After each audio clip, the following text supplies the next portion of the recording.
Winter's Heart is the 9th book of the Wheel of Time fantasy book series by Robert Jordan. This book I like to call the payoff book because literally stuff that happened several books ago that were only alluded to are finally paid off in this book. Two big ones really. And so in the last book something happens to Perrin and he has to go on a quest to face Masema, the prophet of the Lord Dragon. That storyline is not concluded in this book. They sort of just have a sort of a reminder that that story's happening, but it doesn't have any resolution, which I was okay with because the other 2 or 3 main storylines were pretty unique. Rand doesn't do much for the entire story, and then he's got to deal with some personal relationships. I realized that all the Ta'veren in this book have something to do with their relationships.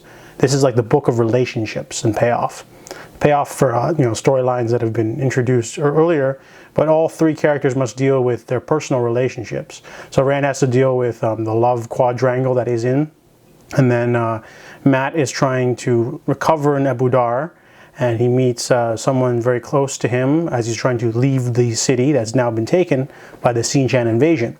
Perrin, however, his storyline isn't resolved, but it's like alluded to, so it'll probably be resolved in the next book. But that's a theme that I found out with all 3 of them in this book today. So overall though, this book is crazy.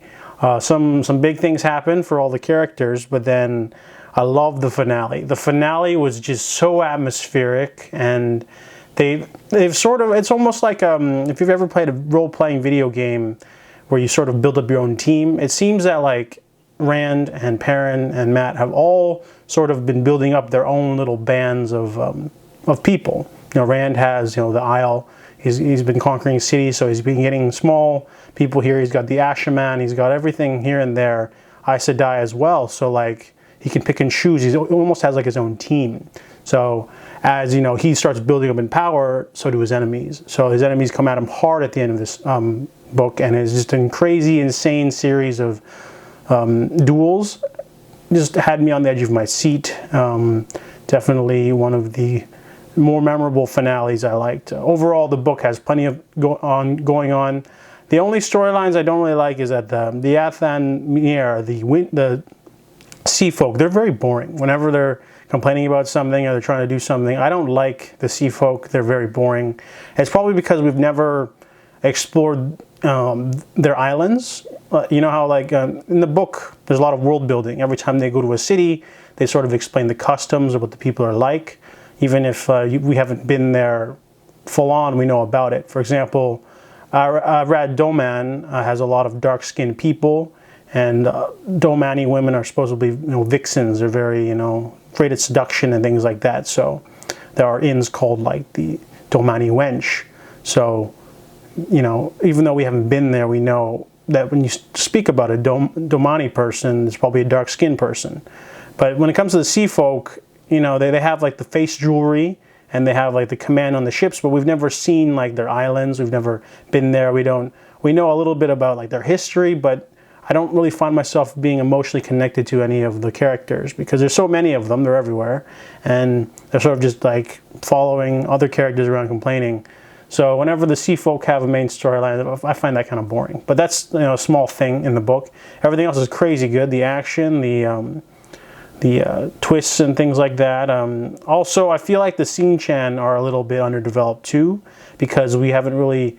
They allude to the old country and they introduce new characters and new creatures, and that they're occupying different lands now, but that they haven't really given us too many characters to latch onto. Or like their way of life.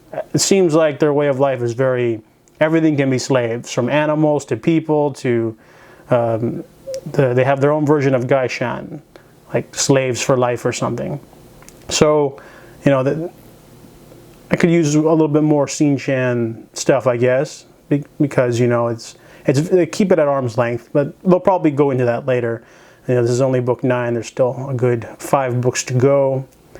So Winter's Heart is a very strong entry, especially that finale, and I liked all the other stuff that happened in the middle. It's a good paced book. Stuff happens throughout.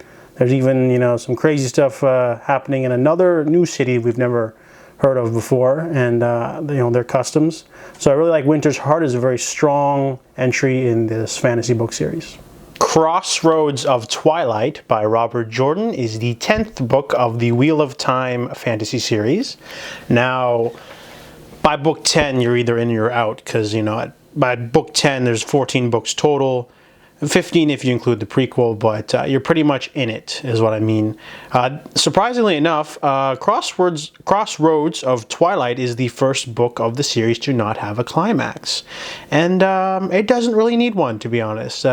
Because the book that came before, Winter's Heart, had such a big thing going on, it kind of feels like this book is suffering from the hangover effect, or the payoff effect, in which if you have a really big thing or event happen in a series, either be a TV show, comic book, or movie series, the next one might have a little bit less going on, because you can't simply just have something every single book. However, I mean, there are books like book 7, The Crown of Swords, where it had sort of a ending that just kind of got shoved in there. I didn't really feel organic at all.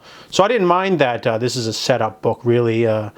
Basically, not much happens. The characters are sort of arranging things around. Egwene and the Saladar rebels are sort of getting prepared.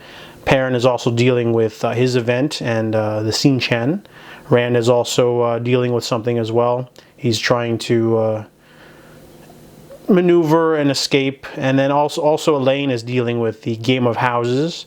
And there's some more developments here and there, but there's not much action in this book. In fact, it is the first book to not have an action-like climax. Things still happen in the book, so it's not like it wasn't a hard read at all. It just, as the book was winding down, I was like, man, is they're going to pop out with something at me or something, And some events happen, but no big battles or action sequences is what I mean. And honestly, it's not a big deal, because sometimes you have a setup book, sometimes you don't. And this one is pretty long, but I still enjoyed it. Probably the least, it's probably one of the lesser books, I guess, simply on the basis of it's all set up. However, there's some good stuff going on with Matt. Matt is dealing with his prophecy and everything, and that allows for some nice, good old-fashioned humor, Battle of the Sexes kind of stuff.